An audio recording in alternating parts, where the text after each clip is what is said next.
Hi guys, welcome you all to the channel.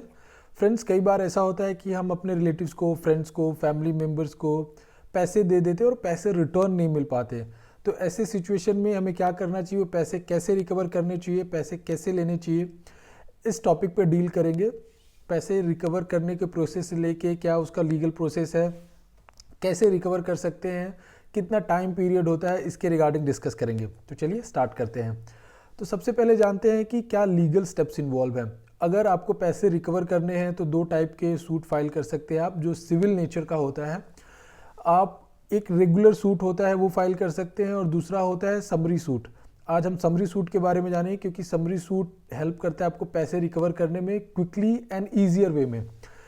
Summary suit provided है order 37/1908 civil procedure code में, जिसे in short CPC बोलते हैं। इसके अंडर में आप फाइल करते हैं समरी सूट। ये फाइल करने के बाद आपको पैसे रिकवर करने का प्रोसेस स्टार्ट होता है। समरी सूट इसलिए फाइल करते हैं कि आपका पैसा सेव करता है, आपका टाइम सेव करता है, और ये क्विक एंड ईजियर वे है to take you money back. अपना पैसा रिकवर करने का ये सबसे ईजीएस्ट मेथड है जो कि हमारे लॉज में प्रोवाइडेड है। तो अब जानेंगे स्टेप्स क्या इन्वॉल्व हैं। अगर आपको पैसे कोई नहीं दे रहा, कोई टाइम पीरियड आपने डिसाइडेड किया था कि सो एंड सो डेट पे सामने वाला पार्टी आपको पैसा दे देगा, और सामने वाले पार्टी से एक पर्टिकुलर डेट पे आप पैसे ले लेंगे, तो जो टाइम पीरियड प्रिस्क्राइब था, जो टाइम पीरियड डिसाइडेड था, वो एक्सपायर हो गया। उसके बाद भी आपको पैसे नहीं मिल रहे हैं। तो ऐसे सिचुएशन में सबसे पहले आपको एक लीगल नोटिस सेंड करना चाहिए। लीगल नोटिस का एक ऑलरेडी मैंने वीडियो बनाया हुआ है, उसका डिस्क्रिप्शन बॉक्स में लिंक दे दूंगा मैं। तो लीगल नोटिस भेजने के बाद उसको 15 डेज़ का टाइम पीरियड लीगल नोटिस में जनरली दिया जाता है। कोई भी एक एडवोकेट अटॉर्नी हायर कर लें आप, सो दैट वो आपके बेसिस पे, आपके बिहाफ पे वो लीगल नोटिस ड्राफ्ट करे। लीगल नोटिस में 15 डेज़ का टाइम पीरियड देना बहुत ज़रूरी है।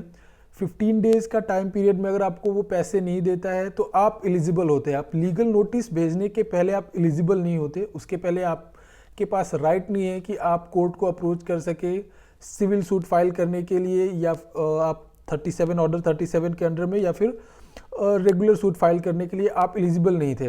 आफ्टर लीगल नोटिस, अगर वो लीगल नोटिस को फॉलो नहीं करता है, 15 डेज एक्सपायर हो जाता है, उसके बाद ही आप एलिजिबल होते हैं ऑर्डर 37 के अंडर में सूट फाइल करने के लिए। और सूट फाइल जब आप करते हैं ऑर्डर 37 में, कोर्ट को आप अप्रोच करते हैं, कोर्ट को एप्लीकेशन देते हैं, तो कोर्ट समन्स इशू करता है, जिसके 10 डेज़ के अंडर में सामने वाली पार्टी को, अपोजिट पार्टी को कोर्ट में पेश होना पड़ता है, कोर्ट में हाजिर होना पड़ता है विद रिलेवेंट डॉक्यूमेंट्स और उसके रिप्लाई के साथ। अगर वो नहीं आता है, सपोज कोर्ट में वो नहीं आता है, कोर्ट के ऑर्डर को डिफाई करता है, समन्स पे नहीं आता है अगर, तो ऐसे सिचुएशन में कोर्ट क्या करता है कि फैसला दे देता है जो प्लेंटिफ है उसके फेवर में, जो एप्लीकेंट होता है उसके फेवर में फैसला दे देता है, और सामने वाली पार्टी को नहीं सुनता है उस टाइम पे, क्योंकि वो आती नहीं है, तो उसको फिर कोई राइट नहीं बनता है प्रेजेंट करने का। और अगर पार्टी आ जाता है, अगर डिफेंडेंट आ जाता है, तो वो अपने रिप्लाई के साथ आता है, अपने वेरियस जो भी डॉक्यूमेंट्स हैं, जो भी उसके पास प्रूफ है, जो भी कंपोनेंट्स है, वो कोर्ट को देता है। और फिर उसके बाद कोर्ट दोनों पार्टीज को सुनने के बाद, relevant documents, facts and proof को देखने के बाद कोर्ट फिर जजमेंट देता है। जो पार्टी क्लेम करता है उसे कंपनसेशन भी क्लेम करना चाहिए। अगर सपोज मैं पैसे के लिए क्लेम कर रहा हूँ, तो अपोजिट पार्टी के लिए मेरे को कॉम्पनसेशन भी लेना चाहिए, कॉम्पनसेशन के लिए भी क्लेम करना चाहिए, क्योंकि ऑब्वियसली मेरा लॉस हुआ है, टाइम का लॉस हुआ है, मेरे पैसे का लॉस हुआ है। तो ऐसे सिचुएशन में कॉम्पनसेशन डैमेजेस भी क्लेम करने चाहिए। अब नेक्स्ट आता है स्टेप लिमिटेशन का। Limitation is very important. जब आप समरी सूट फाइल करते हैं, पैसे की रिकवरी के लिए आप सूट फाइल करते हैं, तो इसके लिए लिमिटेशन एक्ट है जो पीरियड प्रिस्क्राइब करता है कितने डेज, कितने ईयर्स के अंदर में आप समरी सूट फाइल कर सकते हैं। तो बेसिकली इसके लिए 3 साल का लिमिटेशन पीरियड है।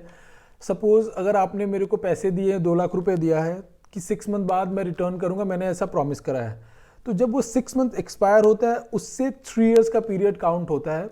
6 मंथ एक्सपायर होने के बाद 3 years, with in 3 years I can file a suit, summary suit. 3 साल के अंदर में मैं फाइल कर सकता हूँ। 3 साल एक्सपायर होने के बाद मैं समरी सूट या फिर कोई भी सूट उसके अगेंस्ट नहीं फाइल कर सकता, क्लेम नहीं कर सकता मैं। तो बेसिकली वो 3 ईयर का पीरियड बहुत इंपॉर्टेंट है। अब उसके बाद नेक्स्ट क्वेश्चन आता है समरी सूट फाइल क्यों करें। तो ये सबसे पहले आपका टाइम सेव करता है, आपका टाइम सेव करता है। सीपीसी ऑर्डर 37/1908 आपका टाइम सेव करता है, क्योंकि ये क्विक इसमें डिसीजन देता है कोर्ट। ये आपके पैसे भी सेव करते हैं, क्योंकि जितना ही टाइम खींचेगा, जितना ही टाइम लगेगा, उतना ही आपके पैसे स्पेंड होंगे।